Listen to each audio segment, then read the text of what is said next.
ओम Buddha everyone. तो आज हम सब जानते हैं कि बसंत पंचमी है।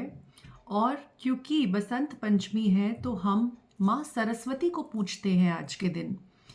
हर एक जगह पे माँ सरस्वती की पूजा करने का विधान है, जिनको नॉलेज की देवी कहा जाता है। जितने भी लोग कोई भी फील्ड में जुड़े हुए हैं, जो नॉलेज से रिलेटेड है, क्रिएटिविटी से रिलेटेड है, कला से रिलेटेड है, वो माँ सरस्वती की पूजा ज़रूर करेंगे आज के दिन। और स्पेशली स्टूडेंट्स, सबके एग्ज़ाम्स आने वाले हैं, तो स्टूडेंट्स के लिए तो ये खास मौका है माँ को पूजने का, माँ को प्रसन्न करने का और माँ की कृपा पाने का। तो आइए देखते हैं, जानते हैं कि कैसे छोटी छोटी चीज़ें करके हम माँ सरस्वती को प्रसन्न कर सकते हैं। और जितने भी लोग नॉलेज सीख करते हैं, क्योंकि knowledge is the most precious gift जो कि प्रकृति ने हमें दिया है। और इसी नॉलेज के द्वारा इसको अगर हम बांटें इस नॉलेज को, तो बोला जाता है कि ये नॉलेज और बढ़ती है। जो भी चीज़ हम बांटते हैं वो बांटने से और बढ़ती है। तो नॉलेज तो एक ऐसा गिफ्ट है जो कि जो भी इसको सीख करता है, जो भी इसको पाना चाहता है, तो वो बहुत ही भाग्यशाली इंसान है। और जितना ज़्यादा आप नॉलेज को गेन करते हैं, नॉलेज गेन करने की कोई सीमा नहीं है और ना ही कोई उम्र है। तो किसी भी उम्र में आप नॉलेज को सीख कर सकते हैं, आप नया कुछ कर सकते हैं जिससे आपको नॉलेज मिले। कोई नया कोर्स ज्वाइन कर सकते हैं, कोई ऐसी चीज़ कर सकते हैं जिससे आपकी नॉलेज बढ़े, आपकी क्रिएटिविटी बढ़े। और माँ सरस्वती तो सक्सेस की देवी हैं। जो भी लोग नॉलेज की फील्ड से जुड़े हुए हैं, उनको सक्सेस दिलवाना, प्रॉस्पेरिटी और आपकी नॉलेज को बढ़ाने में माँ का बहुत बड़ा रोल है। उनके आशीर्वाद से ही हर एक व्यक्ति, कोई भी कला के क्षेत्र में हो, किसी भी फील्ड में हो, उनको सक्सेस प्राप्त ज़रूर होगी। तो आज आइए माँ को प्रसन्न किस तरह से करा जाता है, स्पेशली जो कि बच्चे हैं और जिनके एग्ज़ाम्स आने वाले हैं, किस तरह से माँ को पूजें और किस तरह से माँ के लिए छोटी छोटी चीज़ें करें ताकि माँ प्रसन्न हो सके और आपको भी आप अपनी ब्लेसिंग्स मिल सके उनकी। तो सबसे पहले तो आपको क्या करना है, नॉलेज जो कि बुक्स हैं आपकी, जो भी आप बुक्स यूज़ करते हैं, आप उन बुक्स को अपने सामने रखिए और माँ सरस्वती का बीज मंत्र जो कि है एम, कुछ लोग इसको एम बोलते हैं और कुछ लोग एंग भी बोलते हैं।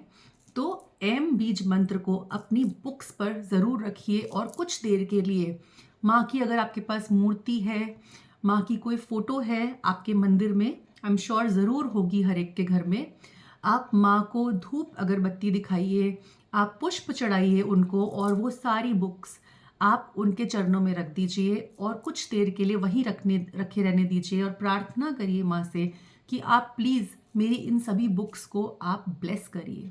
वो बुक्स, कोई उम्र नहीं है उन बुक्स की। आप चाहे छोटे बच्चे हैं, अगर छोटे बच्चे हैं तो मदर्स उनके लिए कर सकती हैं। अगर आप कुछ किसी और क्षेत्र में हैं जिसमें आप नॉलेज सीख कर रहे हैं, जो कम्पिटिटिव एग्जाम्स दे रहे हैं, या फिर किसी भी तरह की बुक्स आप पढ़ रहे हैं, तो आप उन बुक्स को भी एम मंत्र के साथ आप लिख कर उस पर रख सकते हैं। इसी तरीके से स्टूडेंट्स जिनको अभी एग्ज़ाम देने हैं, तो आप उसमें कुछ ना कुछ पेन का यूज़ करेंगे। स्टूडेंट्स नए पेन खरीदेंगे अपने लिए ताकि वो एग्ज़ाम में यूज़ कर सके उन पेन्स को।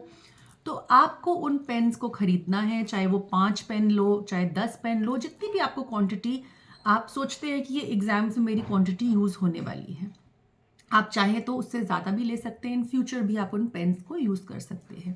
तो अब करना क्या है, आपको जो भी पेन अपने एग्ज़ाम्स के लिए यूज़ करने हैं, उन पेन्स को आप हल्दी लगे हुए चावल लेकर, सबसे पहले तो आप उन पेन्स के ऊपर वो हल्दी वाले चावल जो आपने घर पे बनाए हैं उसको थोड़ा सा छिड़क देंगे और हल्दी से आप इस उंगली से उसके ऊपर एम मंत्र लिखेंगे। इसी तरीके से आप माँ सरस्वती के चरणों में उन सभी पेन्स को, जितनी भी नंबर्स हैं उन पेन के, आप रख देंगे और वहीं पर रखे रहने देंगे और माँ से आशीर्वाद मांगेंगे कि आप इन चीज़ों को ब्लेस करिए, मेरी बुक्स को ब्लेस करिए, मेरे पेन्स को ब्लेस करिए, या पेंसिल, जो भी स्टेशनरी आपके पास है, तो आप पेन से क्योंकि एग्ज़ाम देंगे, आप पेन्स को लिखिए, पेन्स के ऊपर मंत्र लिखिए और माँ के चरणों में रख दीजिए और माँ से प्रार्थना करेंगे कि आप मेरे इन पेन्स को, क्योंकि मुझे इनसे एग्ज़ाम में लिखना है, तो इन पेन्स को आप अपनी ब्लेसिंग दीजिए। इस तरीके से माँ की कृपा से वो चार्ज होंगे, माँ की कृपा उन पेन्स में मिलेगी और उसके द्वारा जब आप एग्ज़ाम लिखेंगे तो आप जो भी मांगेंगे, जो भी आप चाहेंगे, वैसा ही माँ आपको प्रदान करेंगी। आप अगर मेमोरी मांग रहे हैं कि मुझे मेमोरी दीजिए, मुझे कंसंट्रेशन पावर दीजिए, ताकि मैं इन पेन्स के द्वारा अच्छे से एग्ज़ाम लिख पाऊँ, कंसंट्रेट करके एग्ज़ाम्स दे पाऊँ और मेमोराइज़ कर पाऊँ। मैं जो भी मेमोराइज़ करूँ वो इन पेन्स के द्वारा मुझे याद आता रहे और मैं लिखता जाऊँ वो। इस तरह से आप ऐसा एक भाव देकर, ऐसी एक विश रख के माँ को लिखेंगे। तीसरी चीज़ जो आप करेंगे, आप एक प्लेन पेपर लेंगे और एक रेड कलर के स्केच पेन से सेम एम मंत्र लिखेंगे और एक रेड कलर का पेन आप लेंगे और माँ के चरणों में अर्पित करेंगे। ये हो गई आपकी तीसरी रेमेडी जो आप कर सकते हैं, या फिर इस सेम चीज़ को आप मंदिर में भी देकर आ सकते हैं। अब चौथी चीज़, जैसा कि मैंने पहले कहा था, जो चीज़ हम बांटते हैं वो चीज़ हमारे जीवन में बढ़ती चली जाती है।